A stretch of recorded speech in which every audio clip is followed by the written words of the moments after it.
aga siis ma panen siis rekordima Jah. ja lähme siis kuskilt poolt. No nii, valmis jah? Jah. Rekordib, jah.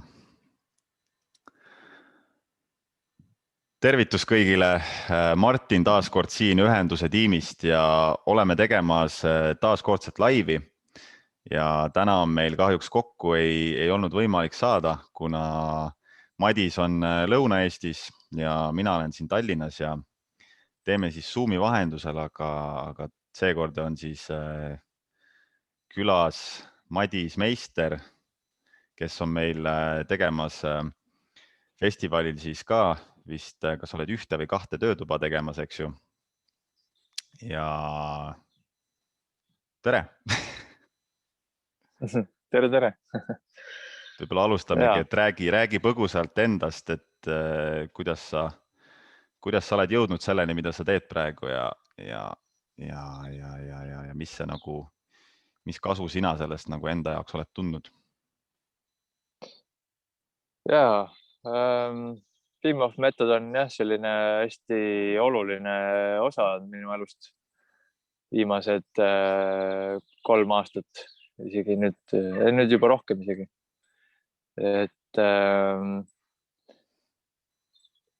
noh, kes ei tea üldse, mis asi Wim Hof Method on, et siis põgusalt lihtsalt seletan, et see on siis koosneb hingamispraktikatest ja külmaga karastamisest ja ka sellisest meeletreeningust. Et see on hästi selline hea vahend siis oma füüsilist ja vaimset tervist toetada. Ja minu puhul ka, et miks ma üldse nagu jõudsin selle meetodini oli ikkagi füüsiline tervis. Ja noh, täna ei hakka seda pikka lugu rääkima, kuidas see kõik oli, aga põhimõtteliselt ikkagi, et minu selline füüsiline keha andis tugevalt märku, et on vaja mingit muutust tuua. Ja siis ma parasjagu elasin sellises kohas, kus siis üks tuttav tegi sellist külmaga karastamist ja see inspireeris mind. Ja siis tema eeskujul ma hakkasin ka lihtsalt keset jaanuarikuud hakkasin lumehanges käima ja tundsid, kuidas kohe energia hakkas kehas liikuma ja et kui muidu talvedel oli siuke nagu raske olla, selline pime ja külm ja kõle ja energiat ei ole taga. Ja siis, kui ma hakkasin lumes käima, siis kuidagi nagu järsku, et energia hakkas nagu liikuma ja selline nagu hea oli olla. Ja nüüdseks, ütleme viimase 3 aasta jooksul mul on ühe korra olnud nohu. Et kui mõne inimese jaoks normaalne olla 3-4 korda aastas niimoodi kehane nohune, siis minu jaoks see nagu ei ole nagu mingisugune hull teema enam. Et see ei tähenda seda, et ma olen siuke raudkilp on ees, et kui ma nüüd Wim Hofi teen, et siis mitte kunagi haigeks ei jää, et see päris nii ei ole, aga ikkagi nagu ma ise nagu tunnen küll, et hästi palju toetust on andnud just nagu füüsilise tervise koha pealt ja muidugi vaimse tervise koha pealt ka, et sellist stressi leevendada ja sellega paremini hakkama saada. Et hästi siuke võimas ja hästi lihtne vahend. Et see lihtsus mulle just meeldib selle puhul, et seda mis iganes vaba hetk, ootad bussi, püsti poe järjekorras ei soovita hingata, aga ütleme, mis iganes võimalus saad kohe teha hingamist, eks ole. Et see külm dušš on kõigile kättesaadav, eks ole, et selles mõttes see on lihtne asi, aga see annab väga palju, võib sind toetada nii füüsiliselt kui ka vaimselt.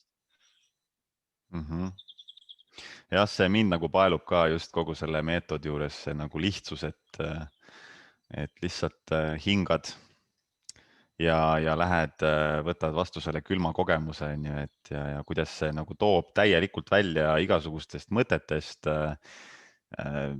tunnetest, mis iganes parasjagu nagu justkui enda sees lõksus on, siis nii kui sinna külma vette minna, siis koheselt on pea puhas on ju ja kogu fookus on sellele, et mida ma nüüd tunnen enda kehas.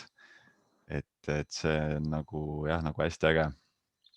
Ja see toob hästi nagu kehasse kohale, et see selles mõttes nii tore see festival, eks ole, on ka ühenduses ja siis see väga hästi läheb just kokku nagu keha ja meele ühendamine, et see on nagu, et see külma kogemus hästi toob sind nagu kehasse kohale nagu teeb need ühendused nii. Ja hingamine muidugi ka.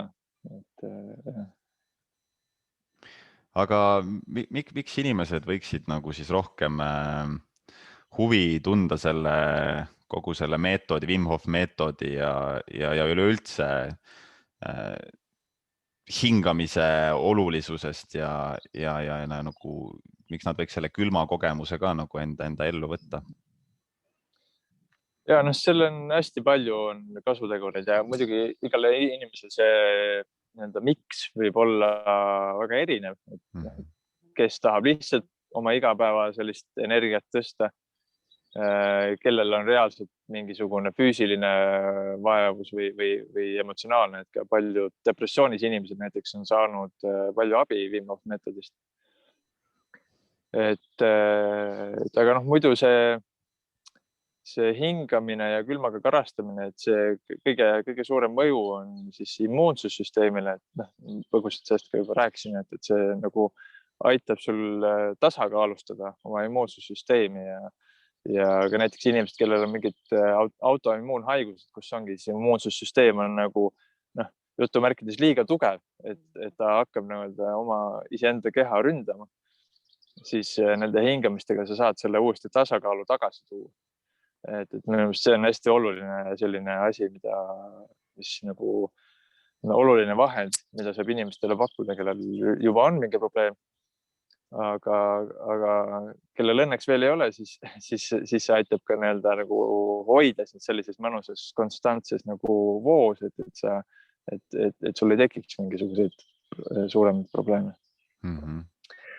Ja üldse selline, ütleme, põletikud viib alla nii hingamine kui külmaga karastamine ja vaimselt tervise koha pealt just see stressiga hakkama saamine.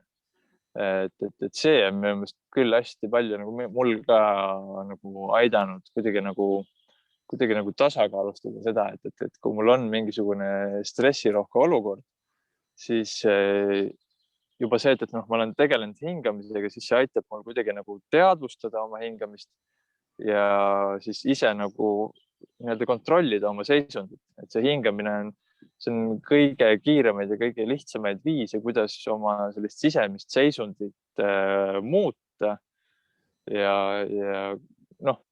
kontrollimine võib-olla ei ole nagu kõige parem sõna, aga ütleme siis kontrollida, et kui sa tunned, et sul tuleb ärevus peale, siis selle asemel, et selle ärevusega kaasa minna, siis sa võid lihtsalt teadvustada endale oma hingamist. Ja et sul on nagu lihtsam lõdvestuda sellesse. Ja inimene, kes on tegelenud hingamisega või praktiseerib mingisugustki hingamispraktikat, siis ühendus selle hingamisega ja selle sisemise olekuga see kasvab kogu aeg. Et see nagu tajud, siin on mingisugune pinge, seal on mingi asi, siis sa saad kuidagi nagu läbi hingamise lõdvestada kõike sinna. Ühendus oma kehaga tegelikult tänu sellele kogu aeg paraneb, eks ju? Jaa, absoluutselt. Võime nagu aru saada enda kehast. Jaa. Et siin ka see Wim Hofi meetodi puhul, et üks on see hingamine, eks ole, siis on külmaga karastamine, aga siis on see kolmas alustala, on see meeletreening.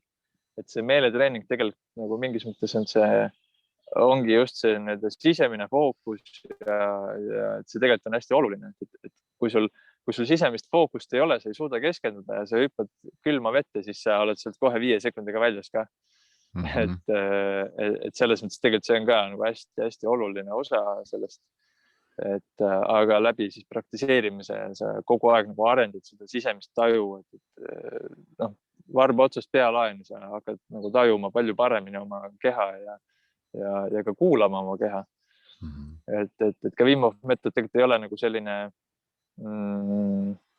mida ma nagu ise ka praegu nagu katsetan või nagu tajun, et kus kohas see nagu tasakaal on sellises praktiseerimises. Et kui mingi periood ma tegin nagu iga päev, siis see oli nagu mõnus, aga mingi hetk nagu tunned, et kuidagi keha hakkab nagu väsima, siis seal on ka nagu oluline, et leida selline nagu hea tasakaal, et mitte sellega nagu ka üle otsast pingutada. Et teha ka mingeid teisi praktikaid. Aga jah, siuke hea tasakaal aitab nagu toetada. Ja hämmastav on ju ka see, kuidas see täiesti füsioloogilisi protsesse nagu meie kehas muudab, on ju, et see, mida Wim Hof on suutnud nagu korda saata, on ju, mis maailmarekordeid ta on purustanud ja et noh, see on minu meelest jälle imeline näide selle kohta, kui võimsad me tegelikult oleme inimestena ja kui palju on nagu veel avastada meil iseenda kohta, et just kuidas läbi selle hingamise ja meelekontrolli, kui palju me tegelikult suudame nagu teha ja korda saata. Ja no need Wimi rekordid selles mõttes on nagu ikka päris vinged, et Everesti otsa lühikeste pükstega ronimine, ta küll päris tippu ei jõudnud, aga 7200 meetrit on ka ikka päris kõrge. ja mis ta on teinud, 50 meetrit jää all ujunud ja ka kõrbes maratoni jooksnud. Et selles mõttes kõik need asjad nagu näitavad seda, et milleks me tegelikult veel oleme võimelised.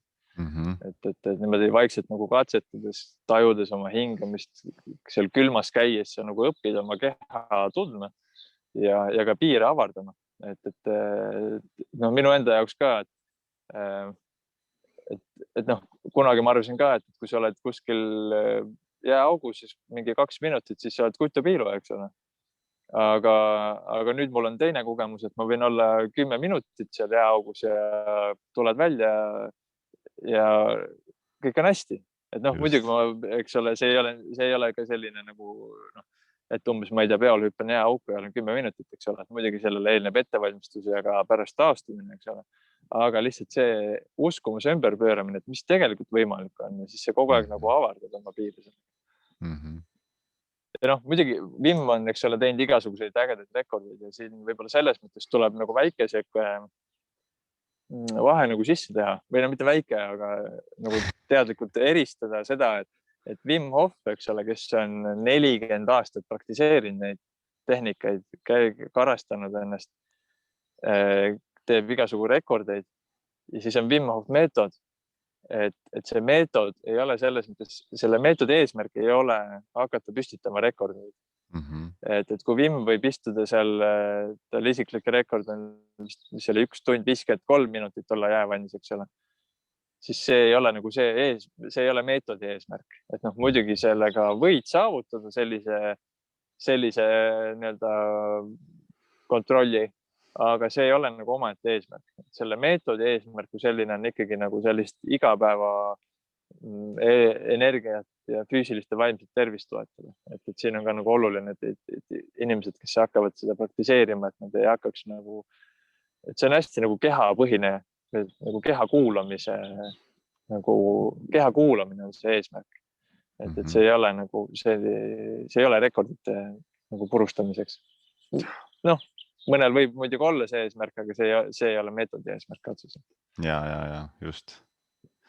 Okei. Aga räägi, mis sina siis oled tegemas festivalil, et mis töötubasid juhendamas ja mida inimesed nagu oodata võivad sealt? Ja festivalil siis teemegi ühe korraliku hingamissessiooni. Sinuga me arutasime ka, et kas teha jäävandi ka, et siis me praegu vist jäi niimoodi, et jäävandi küll ei tule, aga et see hingamissessioon kindlasti tuleb ja seal ka siis seletan selle, et kuidas see tehnika käib, see on iseenesest hästi lihtne ja võib-olla põgusalt räägin ka seda taustsüsteemi, et mis seal siis kehast täpsemalt toimuma hakkab, kui me neid hingamisi teeme ja kuidas see siis täpsemalt sulle kasulik saab olla. ja need grupis hingamised mulle hästi nagu selles mõttes meeldivad, et kui kodus inimesed praktiseerivad, siis nad saavad sellise nagu hingad ära ja siuke, tore, eks ole. Hea on olla, energia on üleval, aga grupis praktiseerides tihtipeale kõik need energiad võimenduvad ja see on nagu oluliselt võimsam, et nii mulle juhendajana kui ka nagu siis osalejatele.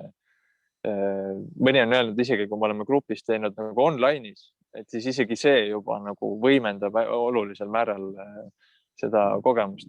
Selles mõttes mulle nagu hästi meeldib just teha niisuguste gruppidega. See on, ma usun, see saab äge kogemus olema. Ja. Nii mulle kui ka siis hingajatele, osalejatele. Jah, ma ise olen kogenud, eks ju, nii laivis olles, grupis olles sinu juhendatud siis Wim Hofi hingamissessiooni kui ka läbi online'i sellel viimasel siis online ühenduses festivalil ja väga nagu võimsad kogemused mõlemal korral minu jaoks, et selles mõttes ka kindlasti väga soovitan inimestel nagu tulla sinna töötuppa, et see on ka siuke võimas kogemus. Ja. See on jah, kuna ma ise tegelen ka muusikaga ja olen õppinud ka muusikateraapit, siis ma kasutan ka spetsiaalselt selleks valin muusika sinna taustaks. Ja kuna ma olen ka tegelenud erinevate teraapia selliste tehnikatega, siis ma ise näen ka Wim Hof meetodi just seda hingamise poolt hästi tugeva siukse teraapilise vahendina ka tegelikult. Et mul on endal olnud vormud on siin mõnusalt Võrumaa looduse kuskil. Aga mul endal on olnud päris võimsaid kogemusi siis ka, kus me Hollandis siis ühel kursusel, kui ma õppisin alles instruktoriks, et ma sain ikkagi väga võimsa sellise vabanemise kogemuse ja põhimõtteliselt nagu päris kehaväliseks kogemuseks seda ei nimetaks, aga põhimõtteliselt ma nägin siis selle seisundi jooksul, nagu, kuidas ma nagu vaatasin iseennast nagu kõrvalt, et kes see tüüp siin lamab. et see hingamise praktika, üldse hingamise praktikat nagu laiemas mõistes on ikkagi väga võimsad vahendid ja just ka nagu teraapilises mõttes, et selle hingamisega me aktiveerime ka siis ka oma sügavamad ajuosad, kus siis limbilise süsteemi, kus meie emotsioonid on kinni. Ja kui me selle aktiveerime, siis ei ole välistatud, et võib mingisuguseid emotsioone üles tulla, aga see ongi selles kontekstis, see ongi nagu väga hea, et sa saadki vabaks nutta või naerda või kes tahab karjuda. See on ka täiesti okei. Ja kuidas kunagi, vahel ei tule mitte midagi, see on täiesti okei, et selles mõttes iga hingamine ongi nagu erinev. Ja kellel on midagi seal kinni, kellel ei ole, eks ole. Et need kogemused on hästi erinevad, aga et kui inimene on valmis millestki vabanema, siis ma olen nagu ise kogenud seda, et see läbi selle hingamise see on nii toetav ja nii nagu selline ruumi loov iseenda jaoks, et isegi kui sul ei ole kedagi kõrval, kes sind toetaks, siis lihtsalt selle hingamisega sa saad iseennast toetada ja vabastada mingeid asju, et selles mõttes minu jaoks on nagu hästi mitmekülgselt nagu toetav praktika olnud. Ja ma täielikult nõus sinuga, et ma ise avastasin hingamise võlu enda jaoks küll läbi joogapraktika, aga ma mäletan ka hästi, et kui 10 aastat tagasi ma hakkasin Ashtanga joogat praktiseerima, siis seal ka see sügav sisse-välja hingamine, see oli nagu see esimene aha-moment, et vau, kui palju tegelikult hakkab kehas liikuma tänu sellele sügavale hingamisele. Just kuidas need emotsioonid, kõik, mis on kuskile sügavale alla surutud, hakkavad pinnale tulema ja vabanema ja kuidas meel rahuneb maha ja et see on tõesti uskumatu tegelikult, et vahel endal ka päeva jooksul nagu ununeb ära mingi hetk märkan, et nagu ärevus on ja siis märkan, et aga ma ei hinga ju. ja siis hakkan nagu jälle nagu rahulikult hingama sisse-välja ja kohe tunnen, kuidas jälle kõik nagu rahuneb sisimas maha ja tuleb nagu see tasakaal jälle enda sees. Ja. Osad on ka jaganud seda, et selle hingamistehnika üks osa on siis see, et me hoiame hinge kinni ja siis mõnel, kellel on võib-olla selline konstantselt mingid mõtted käivad kuskil kuklas ja ei saa vaikust ja siis pärast siis sessiooni jagavad, et issand, ma pole nii ammu kogenud, et terve minut aega täielikku vaikust, et mitte ühtegi mõtet peas ei ole, et see on hästi võimas. Aga vahva, ma arvan, et vaikselt tõmbamegi siit kokku, et kõik inimesed, kes te seda kuulamas olete, seda praegust videot, siis kindlasti tulge Madise töötuppa ja hingame koos ja tunneme seda vabadust ja surinat enda kehas, mida see hapnik meile toob.